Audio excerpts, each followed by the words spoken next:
You got to train your mind. If you want to grow, you have to change. And we are where we are. Our life looks the way that it looks because of the way we think. And if we want to grow, we have to change. And if we want to change, we have to learn how to think different. Hey, what's up, everybody? Welcome back. Championship Leadership Podcast. We got Chris Cavallini here with Nutrition Solutions. Thanks for being here. What's up, brother? Good to see you. Yeah, you too. So I like to kick it off. Like I said, we've been doing this for a little over 4 years now, and I always ask the same question to start us. Championship leadership, what comes to mind for you, or what does that mean to you when you hear championship leadership? Yeah, I mean, from my perspective, a leader's responsibility is pretty simple. All right, you have to make your team better and you have to win. And if you're doing those things, in my opinion, you are operating at a championship leadership level. Mm-hmm. Yeah, 100%. And I've followed you and what you guys are doing. I'm a customer. I love Nutrition Solutions. I love the meals that you guys send out. I love the messages that you send out. I love everything that you guys do. But I noticed that like a big part of what you do is like taking your team through workouts and what I can also tell or feel like is, a lot of leadership type training and exercises through that, and getting people to see more in themselves and knowing that they can do more than sometimes they feel like they can do, and lifting your team up. Where does that come from? Yeah, so I was in the military for 5 years, spent 5 of the most exciting years of my life as a Navy deep sea diver. I was in a very prestigious community as a young man, had the opportunity to be around some just high value men who just kind of helped instill in me a lot of qualities that I was lacking at that time. The military taught me the importance of discipline, taking pride in the details, teamwork, and of course, playing to win. And, at Nutrition Solutions, obviously, we're a healthy meal preparation company. Before we jumped on here, you told me that you were a customer, which I thought was absolutely awesome. I had no idea. But that's good because you can kind of validate some of the things that, that we're going to discuss here. 100%. Yeah. Yeah. So like we, by definition and from the outside looking in, would be considered a healthy meal preparation company. But one thing that I always say is we're not in the business of selling food. We're in the business of changing lives. We're in the lifestyle transformation business. And in order for us to be successful in helping our clients effectively get in the best shape of their life and become the healthiest, fittest, most dominant version of themselves, it's very, very important that our team from within is walking the walk and leading by example. So, this is something that is very important to me. Our mission means a lot to me. I take what we do very, very seriously. And, what kind of hypocrite would I be over here, having a company, promoting a company that will effectively help you change your life if my team was just, a bunch of fat, lazy, undisciplined people who did, basically the opposite of what our message is. So, I think as it relates to leadership, it starts by the example that we set. And at Nutrition Solutions, I'm working very hard every day to help my team basically unlock their true potential and basically break whatever limiting beliefs that they may have about themselves and what's possible for their life. And, I think a very easy way to do that is through physical fitness, which is why we pay our team to work out. We do mental toughness training. We do competence training. We put the team in the ice bath. And these are all evolutions that are basically put in place to give our team a microdose of adversity, if you will. Celebrate adversity is a core value at our company, and for good reason. I think adversity is necessary for the optimization of a human's development. And, the more we seek out adversity, the more we microdose with adversity, the more resilient we become and the higher we're able to go in life. So with our company growing year over year, growth is hard, change is hard. And, I need to make sure that my team is going to be prepared and just kind of mentally sound when those worst case scenarios come about. And the best way to do that, the best way I can prepare them for that is by putting them through very, very hard training, putting them in the ice bath, helping them basically change their mindset, change their body, and again, lead from the front. Yeah, I couldn't agree more with that. I run a 24-hour program and essentially doing exactly what you talk about. So I got a good friend of mine. I was in the Army. I was an officer in the Army, and I have a retired Navy SEAL friend of mine that we run that 24-hour experience with, and it's doing exactly what you just talked about doing with your team. So love it. Love it. Tell us a little bit more about you and your story. I know you talked about being a deep sea diver in the Navy, but how did you That get to come where you are about? today? How did Nutrition Solutions come about, and how long has the company been going? Yeah, it's all great questions. So just to kind of back it up from the beginning. So I was actually arrested 17 times before my 18th birthday, another half a dozen times after that. I had multiple felonies on my record. My childhood consisted of being in juvenile detention centers, foster homes, group homes, spent some time on the street, and of course in jail cells. Inevitably, the state of Massachusetts, where I grew up, got sick of seeing me in the courtroom, gave me an ultimatum at during my senior year, age 18. They said that I could either go to jail for 7 months or join the military. So as much as I would absolutely love to sit here and say from a very early age, all I wanted to do was serve my country. It was a childhood dream of mine. This is not exactly how it materialized. However, the military, not only changed my life, an argument can be made that it saved it. And I, joined the military and had the opportunity to be part of a very prestigious community that, again, instilled in me qualities that I simply did not have. I didn't have, my mother had me at 16 years of age. Father took off before I was born, so he wasn't around. Didn't have a male role model or masculine role model. And, because of the instability during my childhood, I developed a multitude of issues, anger issues, insecurity issues, issues about my issues. And I was very violent, very angry, very insecure. And, I found outlets to basically bring about feelings that we all want to feel significant. And, as a damaged young boy, I seeked out those opportunities and, the most toxic, self-destructive ways imaginable. Of course, I'm not aware of this at the time, but just found myself getting in trouble. Everything. I mean, it started off very minor, getting in fights and trespassing, underage drinking, possession of marijuana before they decriminalized it. But then things started to escalate, and assault, battery, assault with a dangerous weapon. It started to progressively get worse.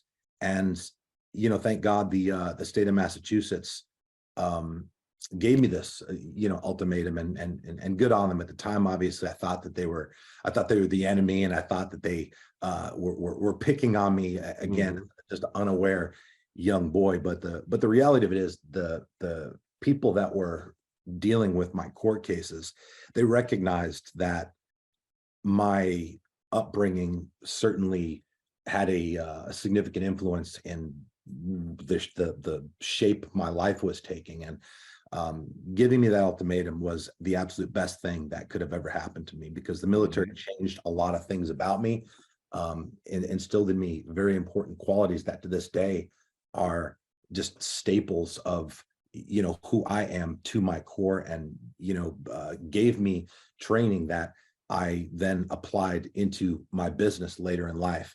When I got out of the military, I basically lost all of my structure overnight. I was young. I was 23, stayed in for 5 years and decided to get out, because had I stayed in, I would have had to relocate to a different city. And I was living in Jacksonville, Florida. That was my first duty station. I'd really enjoyed the person that I had become. I just had created a life that I was proud of. I had good people around me, and things just felt different. And I wasn't willing to risk leaving the city and, potentially regressing and going back to being the person I was prior to joining the military. Didn't recognize how quickly regression would be possible when you basically go from, having a very specific mission, knowing where to be, when to be there, what to be wearing, just getting up in the morning and having something to work very, very hard for. And I basically lost all of my structure, lost all of my, discipline, and ended up working in a strip club within a couple months of getting out of the military.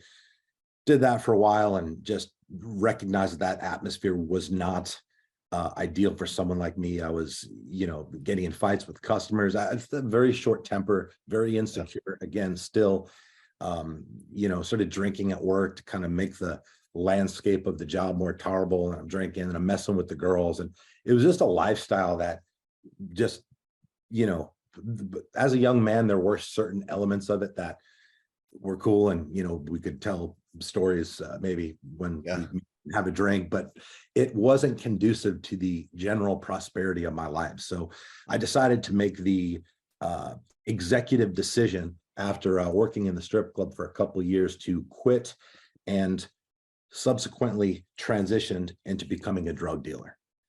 And from there, I basically lived a very fast life, made fast money, spent it even faster, didn't really have a care in the world, was just very unaware of the person that I was becoming. I didn't have a regular job. I, slept in, partied all night, just again, living this life and just no real awareness of the potential consequences that could, inevitably manifest themselves. Making a long story short, I did that for many years, and I was in a group of guys. There's a group of us, a group of drug dealers. Everybody, typically drug dealers hang out with other drug dealers. Yeah. So we all sold different things. For me, it was anabolic steroids, and I became aware that there was, there was an active investigation going on. The DEA basically created a joint task force with the Jacksonville Sheriff's Office, where I was living at the time in Jacksonville, Florida, and they were investigating us, following us around, taking pictures of us, asking questions to people who were, that they brought in about us and if they knew us and what each of us did. And so I was aware that I was being watched. Yeah. And what ended up happening after that is people in my crew started, going down. People would get arrested. And what I realized, which is going to sound very strange to your audience, but I realized that this community that I was in, I call it a fraternity, but the military was just a fraternity of high value men, who prioritized honor and prioritized looking out for each other. This world that I was in now, there was no honor, because what was happening is these guys were getting in trouble and cooperating, and then setting one another up, snitching on their friends, basically setting other people up because they simply weren't man enough to be held accountable or take personal responsibility for their own actions. And even though I was breaking the law, even though I was a drug dealer, even though what I was doing was unethical, I still had a certain moral code that I lived by. And when I realized that there was no honor in this ecosystem, it made me realize that I needed to make some significant changes. And it wasn't so much the thought of going to prison that kind of called me to action to start making changes or start trying to make some changes. It was just the thought of no longer being in control of my life, being kind of in the position that I was growing up, right? Not having stability, not having structure, not having just any way of being able to take care of myself. And I really became obsessed with the thought of what my life would look like if I didn't start making these changes. And I'd been doing this for so long. I'd been selling drugs for so long. I hadn't had a real job for so long that I really wasn't sure what I was going to do, what I could do. I had so many arrests on my record, so I knew my options were limited in that aspect. But I basically just started reading everything and anything I could get my hands on related to personal development, related to mindset, related to becoming a better man. I didn't have a job, so I had a tremendous amount of free time on my hands, and I just became obsessed with personal development and what I was doing. And, unbeknownst to myself, is I was basically reprogramming my thought process and rewiring my mentality. And I think that's really where people might get it mixed up as it relates to reading books and doing personal development. you got to train your mind. If you want to grow, you have to change. And we are where we are. Our life looks the way that it looks because of the way we think. And if we want to grow, we have to change. And if we want to change, we have to learn how to think different. So I basically just started spending every waking moment reading books, watching YouTube videos, listening to disc sets at the time. And this was 2010, 2011. There wasn't podcasts like this or just the abundance of resources. So started listening to disc sets and reading books, and inevitably over the course of time, an opportunity presented itself to start Nutrition Solutions. What it was at the beginning was me consulting with a local catering company to have them basically prepare meals for me and like 8 or 9 of my friends.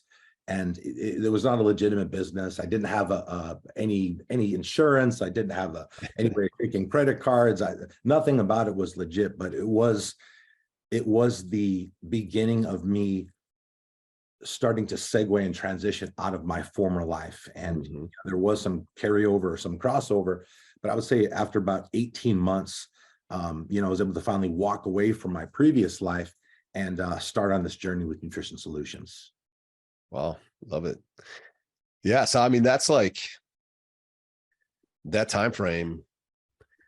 That was kind of the evolution of meal prep companies, right? I remember 2012, 13.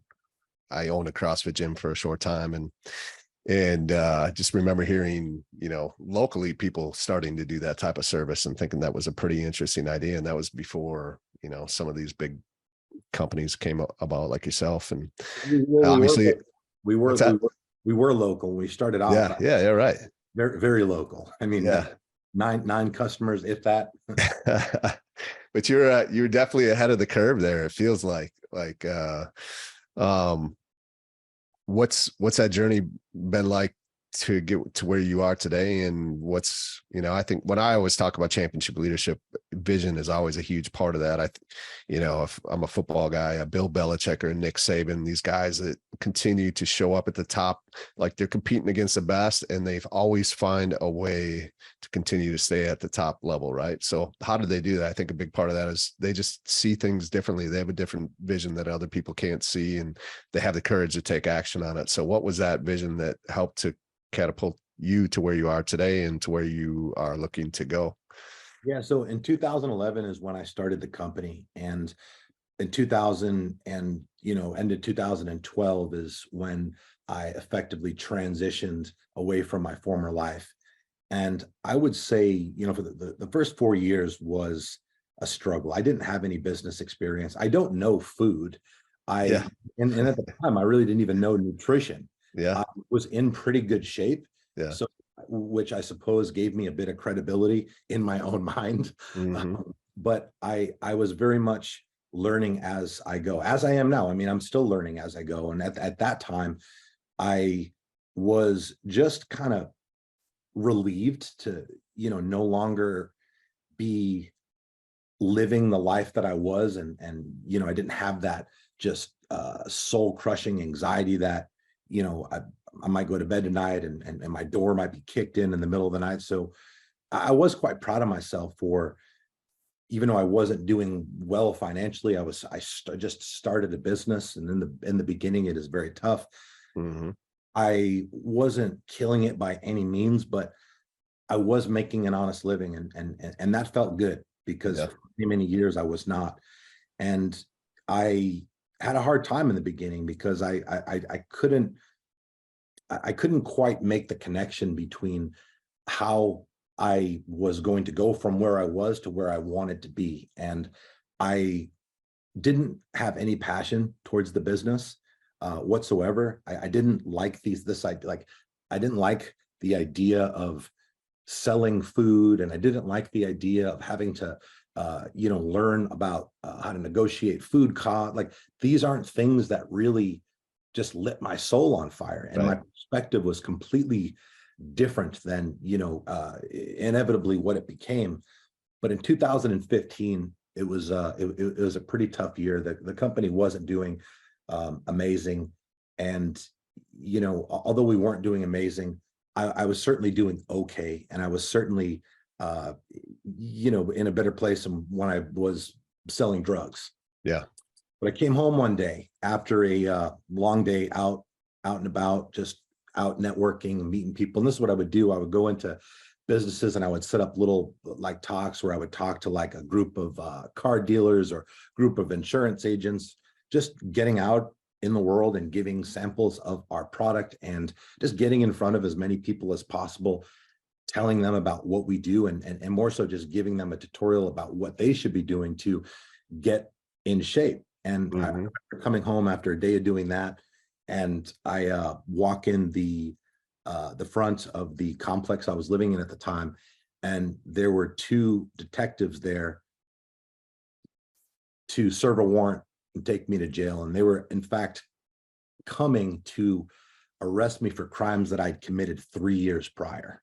Wow. So in 2012, I had been set up by a friend of mine. I'm putting quotes in the air when I say a friend of mine. Of course, I wasn't aware of this. And, karma came knocking on my door, and the karma doesn't forget. So I had effectively thought that I had successfully transitioned away and got out scot-free. And obviously that didn't end up being the case. And I ended up going through an extensive legal process where, I was charged with multiple felonies. I was facing cumulative 13 years in prison. They offered a deal. The criminal justice system is a lot like business from a negotiation standpoint. To save time and resources and energy, they will offer you a plea deal. And they offered me 2 years in prison, which didn't necessarily seem overly appealing at that point in time. But, it was one of those things where I had a decision to make. I could take the deal and go away for 2 years, or I could fight. I was dead to rights. I mean, they had me multiple surveillance, video, audio. I mean, again, I was dead to rights. But what I did have in my favor is the fact that, over the last few years, I had worked very, very hard to basically create a different life, and not only start a business, but start working on becoming a better human being. I'd invested, and at that time was investing a lot of time working in the community. I had multiple wounded warriors that I was working with from the Wounded Warrior project. So part of my personal development journey was working on becoming a better human being. And, in that process, I'd impacted a lot of people. So I made the decision to fight. And basically my attorneys said to me that, like, look, they have you on this, and this, and, here's what we could go this angle. And I basically told them, I said, look, I'm not trying to insult anybody's intelligence. I said, the reason I was able to effectively walk away from that life is because I was willing to take responsibility over my life, over my past, and in order to create a better future. So the idea of going into a courtroom and just attempting to insult the jury or the judge's intelligence by suggesting that the only time that I've ever sold drugs were these couple times where this guy had set me up, it seemed unfathomable to me, considering I'd done that act or similar acts, thousands of times. So I told them that I was like, I want them to see what I've done. I want to show them that, I've worked very, very hard to become a different person. This was a previous life. It was a long time ago. And I was like, I have a lot of people that I think that would be willing to speak on my behalf and to write character letters. And the attorneys advised me against it. They said that it's not like, look, that's not normally how this works, right? Normally you go in and we fight on your behalf. You pay us a lot of money to do that. But basically I told them, I was like, I want to admit to what they're accusing me of, but I also want to show them that I'm not that person anymore. And against my attorney's advice, that's exactly what we did. We pleaded guilty, but didn't take the deal. Now that is very, very, very uncommon, because when you don't take the deal, what ends up normally happening is, if you are in fact found guilty or plead guilty, because you've taken up more of the court's time and resources, they give you a much longer sentence. I was very, very fortunate because I had a very fair judge who took into consideration all of the work that I had done in the community, on my business, the people that I, employed. When I showed up to the court on the day of my sentencing, there was 100 people outside of the courtroom there for me to speak on my behalf and to show their support. And that Wow.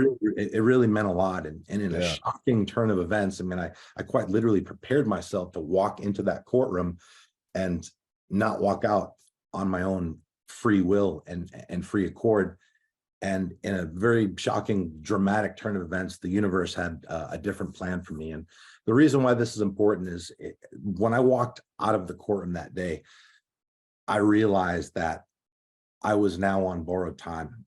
And Yeah. Wow. I basically committed to doing everything, spending every second of every day to work as hard as possible to create the best life for myself and the people around me and the people on my team. And at the time I didn't have a big team, but I had a small group of people that relied on me to provide, for their family, and they relied on Nutrition Solutions as a means to support themselves. And they supported me throughout this process. And I realized now that I needed to get very serious about our business. I needed to get very serious about our mission. And that's when my perspective completely changed. I went from not liking my business and not being passionate about, selling food, to recognizing the opportunity I had to actually start creating a culture that stood for something and start actually working very, very hard to develop my team and to teach them everything that I know to help them, to help them get fit, to help them get strong, to help them become more competent and capable. And when I started to do that, it started to, not only feel good, but our business started to explode. Mm-hmm. Focus on culture and started to focus on training and started to actually be a leader, not just pretend. Huge difference between being somebody who's in charge and being an actual leader. When I started investing my energy and my time into developing my team and making my team better, that's when our company exploded. In 2015 was the worst year of my adult life. 2016, the year after that, we grew our company 360%. And it didn't happen by accident. It happened because of the deliberate adjustment and perspective, and because I started actually focusing on making my team better. As much as we want our team just to show up and get better, unfortunately, that is not necessarily the way it works. As a leader, you have a responsibility to make your team better, and you have a responsibility to win. And that's what we started to do. Man, that's an incredible story. Holy cows. Wow. And, like you said, I can't even imagine having to make that decision. Like you said, just going against everything that feels like common sense, I guess, right? And that the way the system's set up and the way the professionals, the attorneys are telling you, hey, this isn't how this works. And to just still do that. I mean, that's leadership right there. Just being like willing to accept a responsibility no matter what, but just doing what you feel is right. And then obviously that's just carried over into everything that you do up until this point, right? Yeah. So we know that as a leader, you have to own it, right? You have to take responsibility over everything. And I think that, a lot of times people don't really recognize the value in that, or how powerful it actually can be. And there wasn't any intention of, okay, you know what, if I own this, if I go and I take responsibility and I say, yes, this is what I did. I did this for a long time. However, I'm not this person anymore. And I've done this, and this. Like there wasn't any expectation.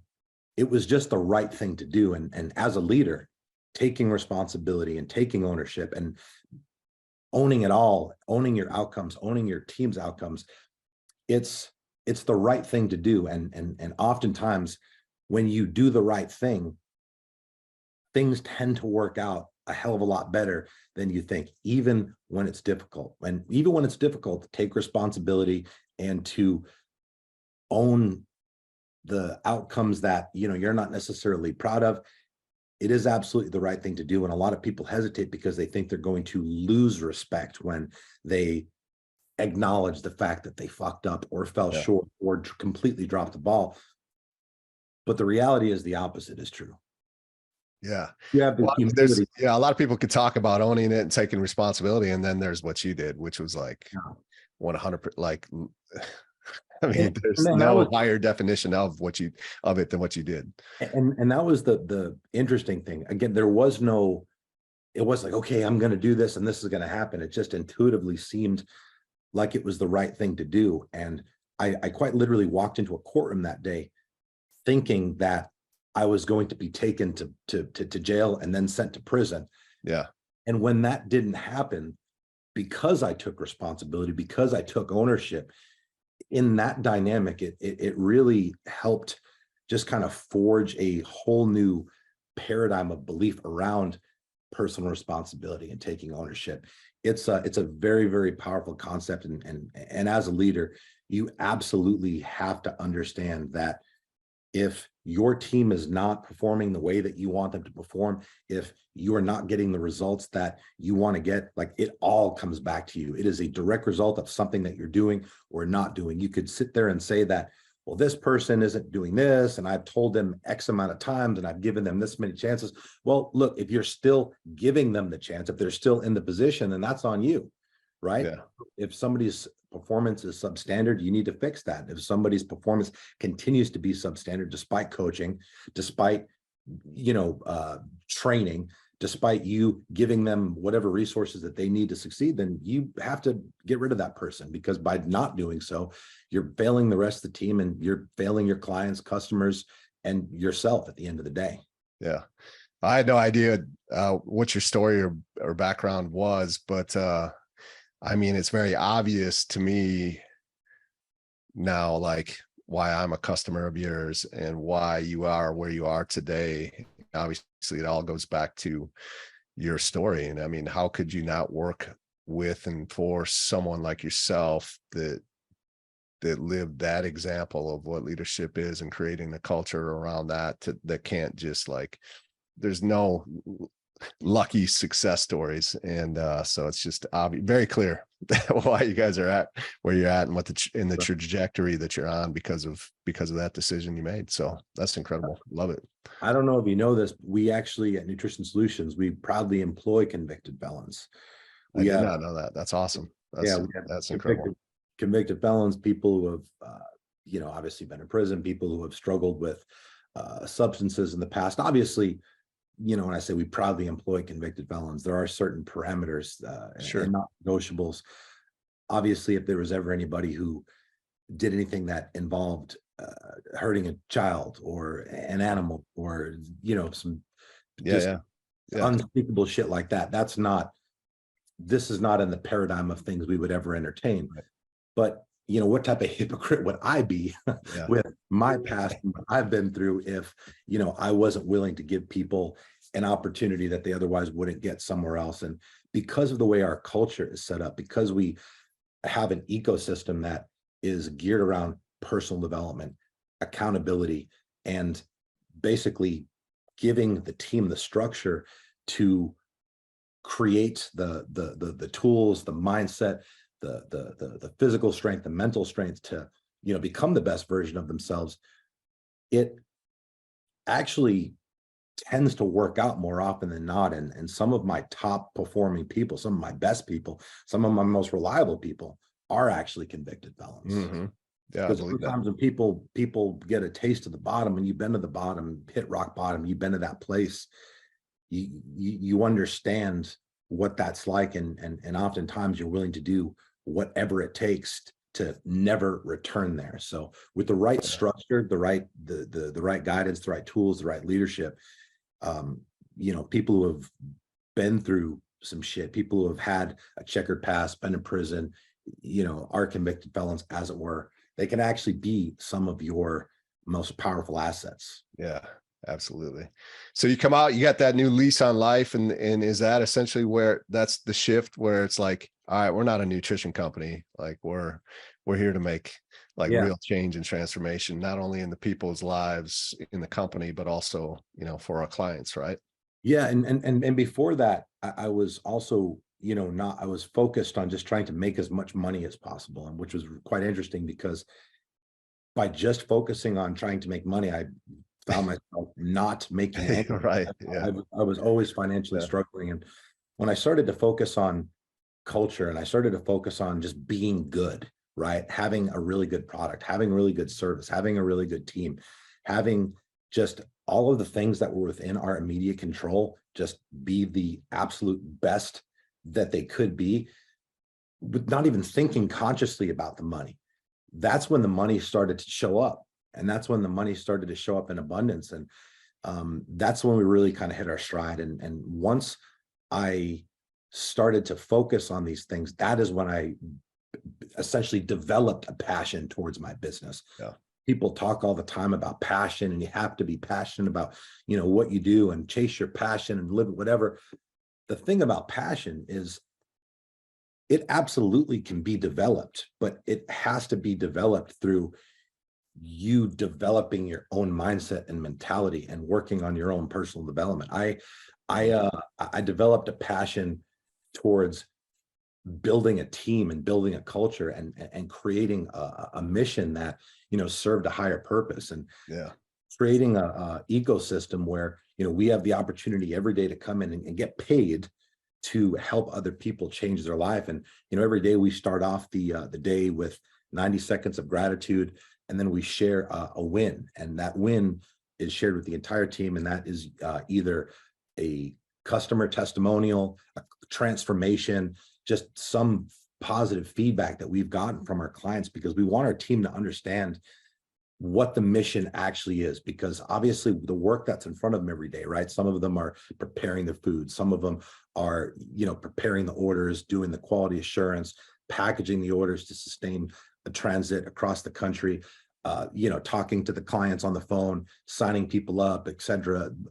But what we really do, like what our actual mission is helping people take back control of their life, get fit, get healthy, get the energy, get the confidence, right, that they deserve.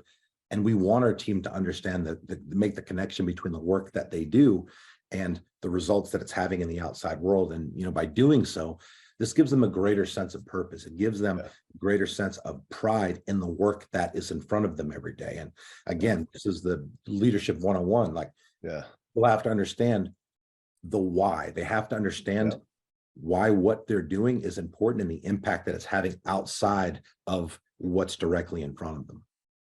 Yeah, when they feel like they're making a difference and that can be communicated to them to help them to see that. I mean, come on, like they're going to go to battle for you and for what they're doing and Nutrition Solutions and the difference that they feel like they're making, because they are, right? Which most companies don't operate that way, and they don't have their people buying in like that because they don't help them to see that. We had a guy a couple of weeks ago, a client of ours. He's been a client of ours for about 3 years, who flew into Nutrition Solutions because he wanted to basically come in and meet the team and tell them just directly face to face the impact that they've had on his journey. This guy in 2020 was 500 pounds. He was 500 pounds. I've seen you guys send some like an email or something out about it. Yeah, incredible. 500 pounds on 7 different prescription medications. And I mean, this guy was quite literally eating himself to death. Yeah. And woke up one day, didn't recognize himself, and just decided things needed to change, and basically went on the warpath and, started using Nutrition Solutions, started exercising at 500 pounds. As one can imagine, you are quite limited on what you can do. Your gas tank is not extensive. We started putting the right fuel in the tank, started getting, started moving his body. And, 2 years later, he lost 215 pounds running marathons. He lost about 275 pounds, something insane like that. And he's running marathons now. He looks absolutely phenomenal. He's on precisely 0 medication. And, having the ability to have somebody like that come and, as he was sitting there speaking to the team, we have on a large big screen, we have his before picture up. So it's a very powerful thing for people to be able to understand the impact the work that they're having is. And as a leader, you absolutely have a responsibility to paint that picture, because I wake up every day and I feel good knowing about the people that we impact, because I get the messages all the time, and I'm the face of the company, so all this comes to me, and it feels amazing. Mhm. I want to transcend that down to my Yeah. entire team, and I realize that they don't see the bigger picture the same way that Right. I do. So I have a responsibility to paint that picture as clear and concise as I can, because I want them to bask in that glory. I want them to feel it feels fucking amazing to know that you Absolutely. have you played a small role in helping somebody objectively and measurably change their life across the Yeah. board. And as a leader, it's very, very important. If you want your team to perform at optimal levels, you absolutely have to give them a clear understanding of the importance that their role has to the greater purpose and the overall mission. Yeah. Well, I could go on for a couple more hours, I feel like, with you, but I also want to respect your time. Yeah, And we'll have to do it again. yeah, absolutely. Like I said, I really didn't know anything about your story. A good friend connected us, and he had no idea. I responded back. I was like, hell yeah, someone on my show. Like I'm a huge fan. And it's just because of everything that you talked about, everything that you do, the messages you send out, like, I love it. Everything that you guys are doing. It doesn't feel like just a nutrition company, and it's right down my lane, of course, too. But so, How do you like we get daily texts, and like I got the email with the guy that 500 pounds. I mean, today he looks like, he would literally be about 3 or 4 of him is who he was before he started that journey. It's just so powerful. So yeah, when the text came through and he's like, hey, you want Chris on, this guy from Nutrition Solutions? I'm like, I know exactly who he is, and hell yeah, let's have him on. So That's amazing. huge fan. You guys got to check him out if you're looking for a meal prep solution just to make your life easy to because that's the other thing. When you don't take care of what you put into your body and you're really not intentional about it, like, they do all that work for you. It's delicious, super high quality, great variety. I mean, I could go on, but like, Yeah, well, just huge fan. for your listeners here, whether you use Nutrition Solutions, a company like ours, or just taking the time to meal prep on your own. As a leader, again, I don't really know that there's anything that impacts your mood, your energy, your confidence, just your cognitive. There's absolutely nothing that impacts your performance more so than the food that you put in your body. And as Mhm. we have the responsibility to lead by example.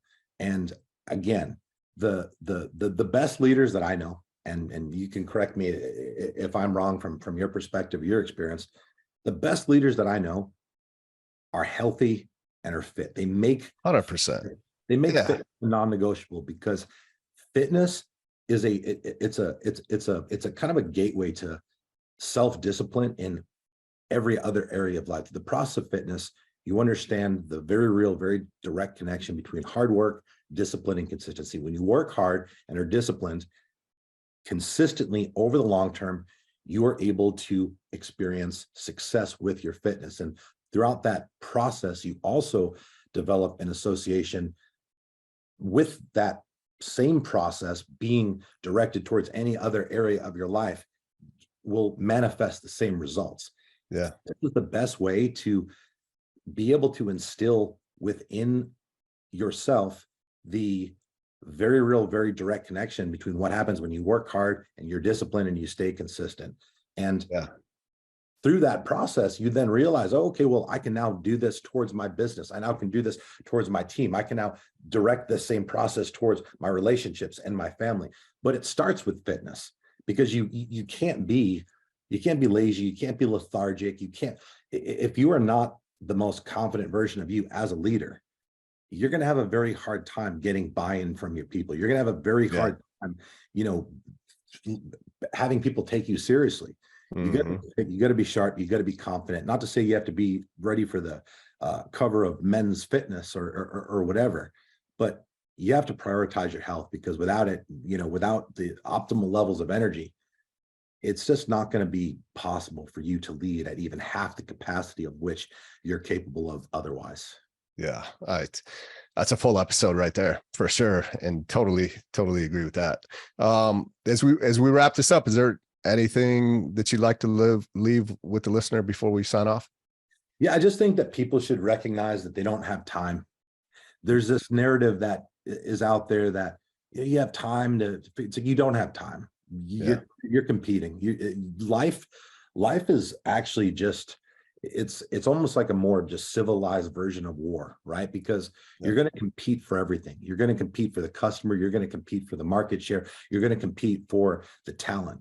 You're going to compete for the result. And the more direct, deliberate effort that you put into the outcome that you're after, the better off that you're going to be, the better off the people around you are going to be. And again, as a leader, it's very, very, very, very important that you understand your primary responsibilities to make your team better and to win. And the way you make your team better is not just, being around them, not just, giving them. I think a lot of leaders think that by giving people an opportunity that's them doing their job. But you have to have a portion of your day, a portion of your schedule, a portion of your energy that you allocate towards the betterment of your team, because the only way you're going to grow your company is if the people within it grow. If your team isn't growing, then your business isn't growing. So understand that the more conscious effort you put into developing the team, the more you're going to win. And there's just really no exception to that rule. Yeah. Love it. Absolutely. Well, Chris, thank you so much for coming and spending some time with us today. It was awesome. I had a great chat. Yeah, me too. I look forward to it next time. Absolutely.